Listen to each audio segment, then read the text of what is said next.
PUBG पागल।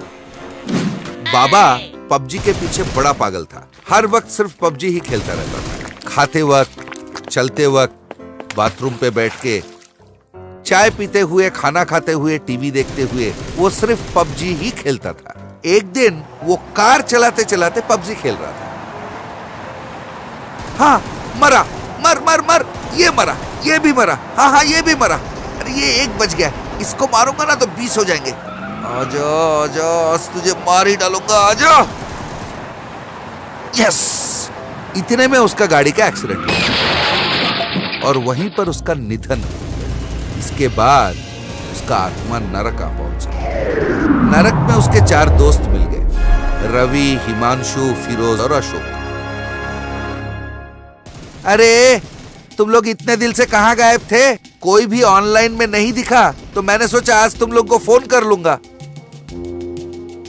भाई कई दिन हो गए हम तुम्हारे नेटवर्क में नहीं थे, पर आज तुम खुद ही हमारे नेटवर्क में आ गए हो। अरे यार, पबजी खेलने के लिए नेटवर्क का क्या चुनाव करे? तो चल खेलते हैं। फिर सारे मिलकर पबजी खेलने लगे। ए, तूने कितने लोगों को मारा? मैंने 10 लोगों को मारा है। ए छोड़ना, मैंने 12 लोगों को मारा है। इस तरह एक दूसरे का गिनती देख रहे थे। इतने में यमदूत वहां आ पहुंचे।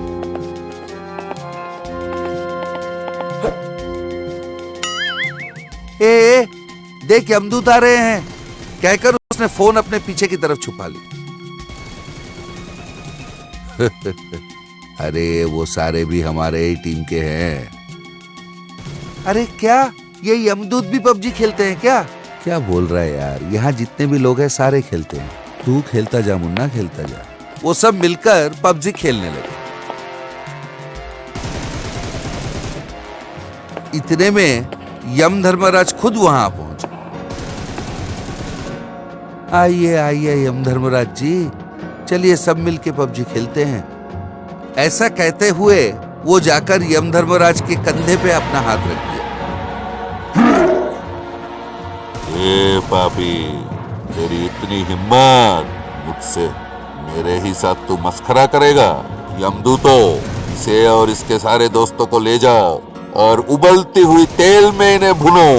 उसके बाद नरक में जितने भी दंड है, सारे दंड का मजा इन्हें चखाओ। यमदूत बाबा और उसके दोस्तों को ले गए। फिर उबलती हुई तेल में उन्हें डुबोकर बाहर निकाला। बाहर निकलते ही बाबू ने अपना सेलफोन देखा। अरे मैंने सोचा था उबलती हुई तेल में डालेंगे तो सेलफोन खराब हो जाएगा, कुछ नहीं हुआ। बहुत खुश होकर वो फिर से पबजी खेलने लगे। यमदूत अचंभित हो गए। इस बार सारे दोस्त उल्टा सोकर पबजी खेल रहे थे। अरे आजा आजा, मारूंगा तुझे हूँ। अरे इसकी मौत तो मेरे हाथों लिखी है, आजा आजा। अरे शिट, वो चिल्ला चिल्ला के खेल रहे थे और इधर उनके पीठ पर से हाथियों को चलाया जा रहा था। तो वो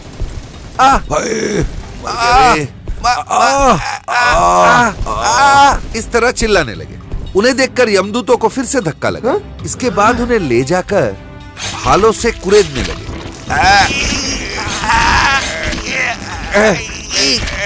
इस तरह वो करहा रहे थे।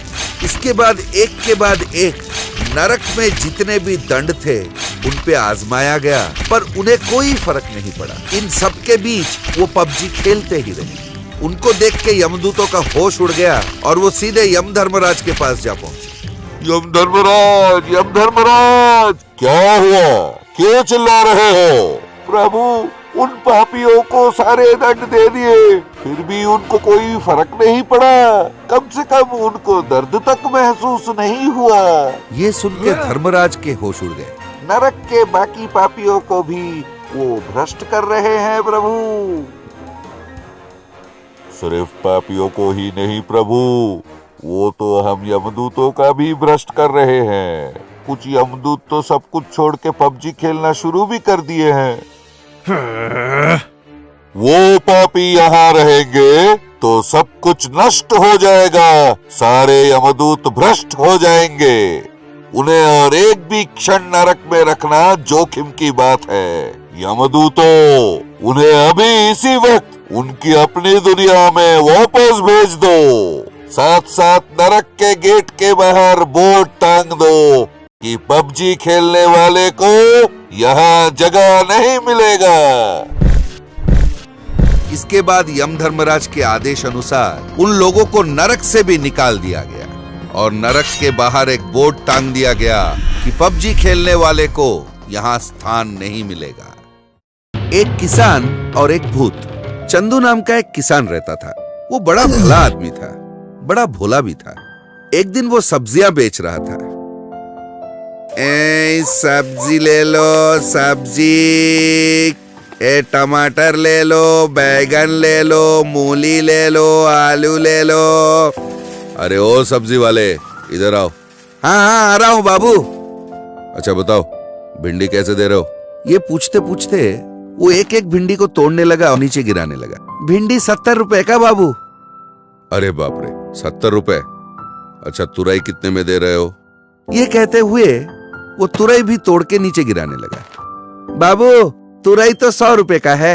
अरे बाप रे, ये 100 का नहीं चाहिए भैया। अच्छा बताओ टमाटर कैसे दे रहे हो? बाबूजी टमाटर 50 का किलो बिक रहा है। अरे ये तो थोड़ा सस्ता है, पर मैं नहीं ले सकता, मेरी बीवी की पथरियां हैं। तुम एक काम करो, एक 5 रुपए के धनिया दे दो। हाँ हाँ ठीक है बाबू, धनिया ही ले लो। ये कहकर चंदू थोड़ा आगे निकल गया। चंदू के आगे निकल जाने के बाद सुभाष ने जो सब्जियां नीचे गिरा दी थी उनको समेट लिया और अपने घर के अंदर चला गया। उस दिन अपनी सब्जियां सारे बेचकर चंदू शाम तक अपना घर पहुंचा। वो सो रहा था, उसे एक सपना दिखा। सपने में उसे एक भूत दिखा। मैं रानी हूँ। एक तांत्रिक ने मुझे अपने मंत्र शक्ति से एक शीशे में बंद करके तुम्हारे खेत के पीपल के पेड़ के नीचे गाड़ दिया था। उस शीशे को बाहर निकालो, मैं तुम्हारी मदद करके तुम्हारे हर कष्ट को दूर कर दूंगी। यही सपना चंदू को हर रोज नींद में आने लगा। पहले 2-3 दिन तो चंदू इसे अनदेखा कर गया, पर चौथी दिन सुबह सुबह उसने सोचा, अरे हर रात एक ही सपना क्यों आ रहा है? शायद इस सपने में कोई सच्चाई हो। जो भी हो उस पीपल के पेड़ के नीचे खोद के देखना पड़ेगा। अगर सच हुआ तो सारे दुख दूर हो जाएंगे, नहीं हुआ तो चलो थोड़ा जमीन ही खोदी। ये सोचकर चंदू अपने खेत के उस पीपल के पेड़ के नीचे गया और वहां खोदकर उसने शीशी बाहर निकाली। शीशी का ढक्कन खोलते ही भूत फुर्र से बाहर निकल गया और वो चंदू को दिखी नहीं। चंदू सोचा, अरे शीशी तो है पर ये तो खाली बोतल है, शायद मेरा सपना झूठा था। ये सोचकर उसने बोतल को वहीं फेंक दिया और वहां से चला गया। उस दिन वो घर पहुंचा और अपना सब्जी का ठेला लेके वो सब्जी बेचने निकल रहा था। उसकी बीवी ने कहा, अजी सुनते हो, आज घर जरा जल्दी आना, साफ सफाई करनी है। हाँ हाँ आ जाऊंगा जल्दी ही। फिर वो सब्जी बेचने निकल पड़ा। ए सब्जी वाला सब्जी, तुरई ले लो, भिंडी ले लो, बैगन ले लो, आलू ले लो, कैबेज ले लो, गोभी ले लो, सब्जी, सब्जी वाला सब्जी। सुभाष ने फिर उसे देखा। उसने सोचा, आ रहा है मेरा बकरा। उसने चंदू को पुकारा। हाँ बाबूजी आ रहा हूँ। चंदू अपना ठेला लेके उसके पास चला गया। हाँ भाई, कैसी चल रही है तुम्हारी बिक्री? अरे साहब धंधा मंदा है। क्यों नहीं होगा, सारी बासी सब्जियां जो बेच रहे हो। ये कहते हुए वो एक एक सब्जी लेके नीचे गिराता गया और हर बार वो अदृश्य भूत उसे मारती गई। अरे सब्जी वाले, मार क्यों रहा है? बाबू मैंने कहा मारा, आप कहाँ खड़े और मैं कहाँ खड़ा हूँ? ओ तो तूने नहीं मारा, शायद कुछ और था। उसने सोचा और सब्जी देखने के आड़े में सब्जियां नीचे गिराता गया और वो भूत बिना रुके उसे मारे जा रही थी। इधर सुभाष, अरे अरे कौन मार रहा है? अब तक चंदू को ठक्कर जो सब्जियां लिए थे ना, उसके पैसे दे दे।